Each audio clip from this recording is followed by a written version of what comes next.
et une redynamisation de notre parti. L'équipe que j'ai mise en place et moi-même avons souligné, identifié sans concession les difficultés auxquelles font face chaque jour les Ivoiriens et nous avons proposé aux Ivoiriens une autre manière de faire de la politique et de diriger notre pays. Je remercie ici tous nos militants qui ont travaillé sans relâche partout dans notre pays ces derniers mois pour être à l'écoute des Ivoiriens, pour mieux comprendre et mieux traduire leurs préoccupations, que ce soit le chômage des jeunes ou la cherté de la vie, deux de leurs plus importantes préoccupations. Donc merci donc à tous nos vaillants militantes et militants pour leur travail. Grâce à ce travail, nous avons suscité chez nos compatriotes un engouement réel pour notre parti.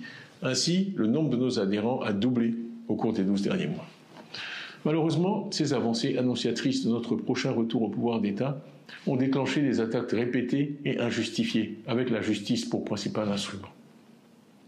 En effet, depuis plusieurs mois, le PDCI-RDA et moi-même sommes l'objet d'un harcèlement judiciaire inique et insidieux, orchestré dans l'ombre, mais porté à visage découvert par des personnes manipulées, avec pour seul objectif de nous écarter de la vie publique et politique, de nous priver de nos droits fondamentaux de citoyens et de porter atteinte à ma dignité, allant jusqu'à me contester ce qui est le socle de toute existence humaine, ma nationalité.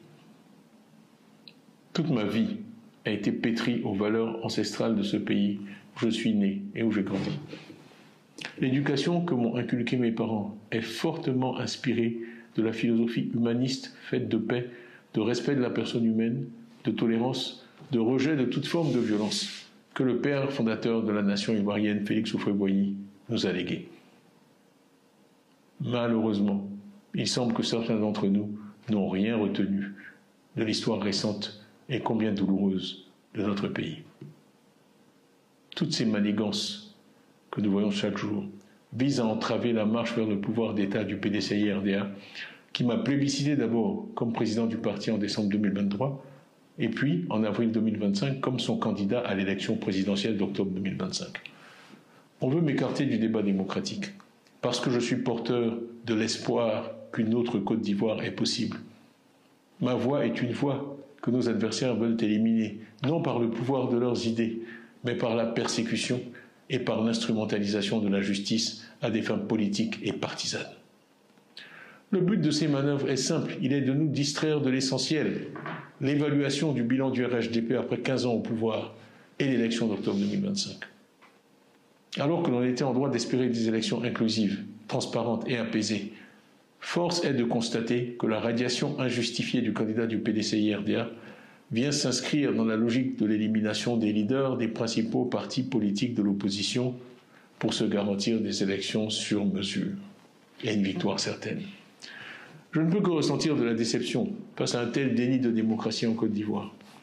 Ainsi, on m'a refusé en avril 2025 un certificat de nationalité, au mépris de l'histoire, des textes et des traditions de notre pays.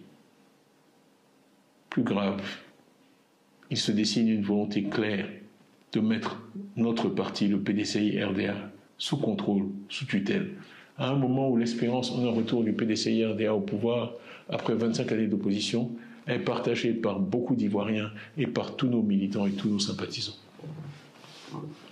Ce que nous défendons transcende nos personnes. Dans l'intérêt du parti, j'ai donc décidé de remettre entre vos mains, à vous les militants, mon mandat de président du parti.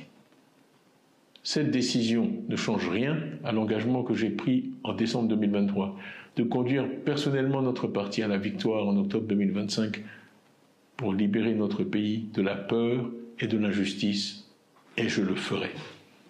Je sais qu'après m'avoir élu en 2023, vous m'accorderez de nouveau votre confiance, sachant que les autorités ont récemment affirmé que j'étais, et je les cite, indubitablement ivoirien.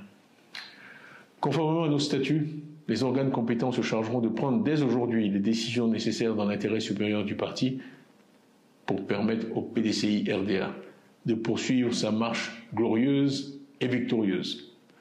Chères militantes, chers militants, ne baissons pas la garde, ne nous résignons jamais, continuons le combat avec encore plus de détermination. Tous ensemble pour la victoire en octobre 2025, avec une foi inébranlable en notre avenir commun.